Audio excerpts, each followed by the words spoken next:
Ahoy hoy adventurers, and welcome to part 2 of my series. I won't blame you if you turn off now. If you haven't watched part 1, I appreciate the enthusiasm, but go watch that first by clicking the eye up in the corner and then come back. Everyone on the same page? Alright, then off to adventure then!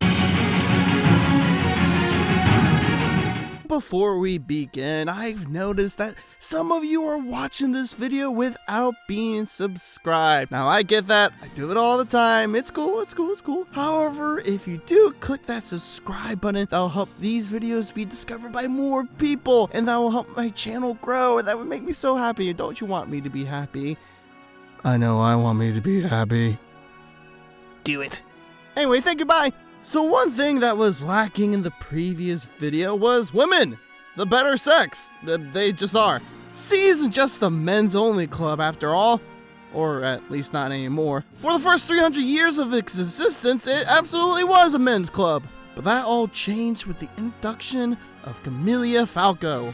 At least in terms of the story. We'll get to the actual First Lady later. The daughter of Celino and Juliana Falco, Camilla grew up around her family's Museum of Fantastic Flight in Porto Paradiso and inherited her father's dreams of flight.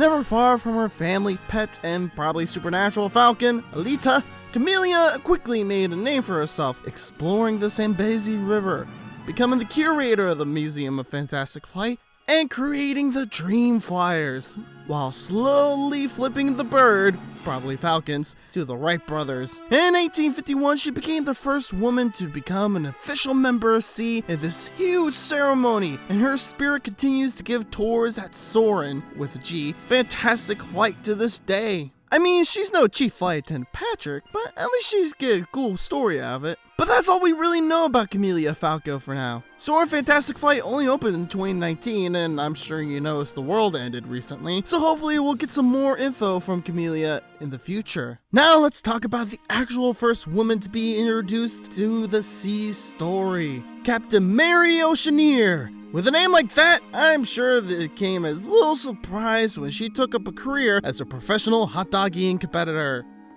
Oh wait, I have my script upside down, hang on. She was a sailor and a treasure hunter. That actually makes more sense. With a special interest in pirates, along with her loyal parrot Salty, which I'm only really bringing up so I can show this picture of his scuba suit. Oh my god, it's so cute! She launched a maiden expedition of the RV Oceaneer Lab. Now, I'm no boat expert, but I would imagine it'd be kind of tasteless to name your own boat after yourself. Could just be me though. She would explore the ocean, creating a map of the many beasts that inhabit the Mediterranean Sea, including the fate of the Nautilus, R.I.P. in peace, and found a golden sword near Castaway Cay. Well, I am a sword expert, and let me just say, gold is a horrible metal for swords. They're way too brittle. It may not be as flashy, but you're better off going with good, old-fashioned steel. Although, now that I've drawn the sword, I can't sheath it again until it tastes blood, so, I'm going to take care of that real quick. In the meantime, hit that subscribe button. I'll be right back. At some point, she managed to stop by the Pirates of the Caribbean because she apparently found Isla de Muerta, which I thought could only be found if you already knew where it was, but okay. And she apparently also made off with the cursed Aztec treasure for the movie. But she isn't cursed because she used tongs to circumvent the curse, which is a pretty big loophole on the side of the Aztecs there. Come on, guys. Get that together. Oh, and apparently she also has the dead man's chest, so sorry, Elizabeth, but William Turner's heart belongs to another woman now. We'll time skip ahead a few years to the story of Typhoon Lagoon, where Mary Oceaneer and her new parrot Duncan head to Blustery Bay aboard the MS Salty IV in search of sunken treasure. Wait a minute. Mary got a new parrot, and her new ship is named after her old parrot. Dear Lord, did something happen to Salty? Salty, no! Who can say where the road goes, where the day flows? Only time. Anyway, Mary and Duncan got caught in the same hurricane that sent Miss Millie up to the top of Mount Mayday, and their ship got split in half, sending their recovered artifacts all over the place, including this diving bell of hers, which I really want to point out because it has some Atlantean writing on it. Honestly, I've learned a lot of cool Easter eggs researching these videos, and that's probably my favorite so far. From the ocean to the frontier now, we'll head over to Big Thunder Mountain for our next few members. The first being Barnabas D. Bullion, which is the most 1800s name I've ever heard. Barnabas, in an interesting turn of events for this series, isn't most well known for his adventures with S.E.A. In fact, he hasn't had any real contact with him since an expedition he and President Jason Chandler, one of the whitest names I've ever heard, took to El Dorado. Unfortunately, they do not look like this. Barnabas is most well known for being the founder of Big Thunder Mining Company, because there be gold in that there hills. All the digging, drilling, and explosions upset the ancient spirit of Big Thunder and started flooding the nearby towns with natural disasters as a way of saying, hey, don't fuck with sacred indigenous sites, real life America. This inspired Barnabas' old friend Jason Chandler to reach out to him with the following letter, which is also the first S.E.A. Easter egg I found without knowing it was there first. Dear Barney, Great Caesar's ghost, old chap! I haven't heard from you since our little misadventure in El Dorado. I am indeed sorry to hear of the second disturbance within Big Thunder Mountain, but I did warn you that you were prospecting at your own peril when I sold you the drilling machine. I took the liberty of consulting Madame Sarkoff at the Museum of the Weird, and it is her considered opinion that you should abandon this entire operation at once and find a less volatile site. I wish I had better news for you, old boy, but some forces simply are not to be trifled with.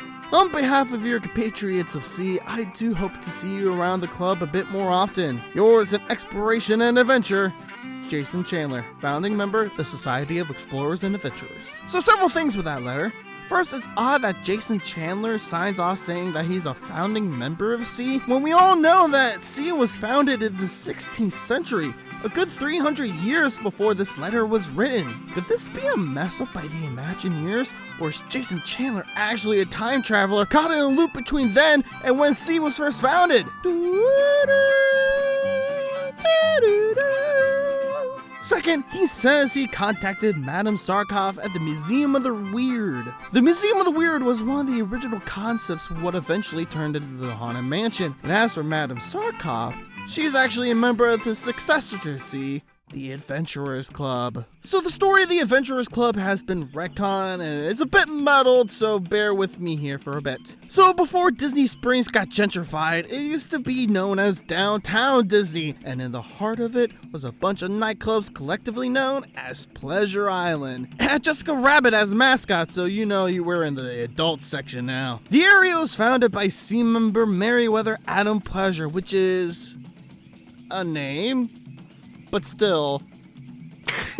Pleasure was brought to the island, which by the way isn't some fictional locale. All this is canonically taking place in Central Florida, by following the vision of a smiling moon called the Fun Miser to a tribe of Seminole Indians, aka the I-4 Indians. Their words, not mine. Although it does make sense, I-4 has been under construction for a long time. Except plot twist, the names were spirits and they gave the land to Pleasure as long as he kept the spirit of the Fun Miser alive. And just say you wanted some nightclubs, Disney, it's okay, no one's gonna read the plaque explaining all this. But what's really interesting is that Pleasure built a home as a gift for his wife just north of the island. And just take a second, pause the video, go down to the comments, and guess what the house Pleasure built was, cause it's an actual location. Scroll down, leave your guess, it has a subscribe button, and then come back up to see if you're right. Everyone back?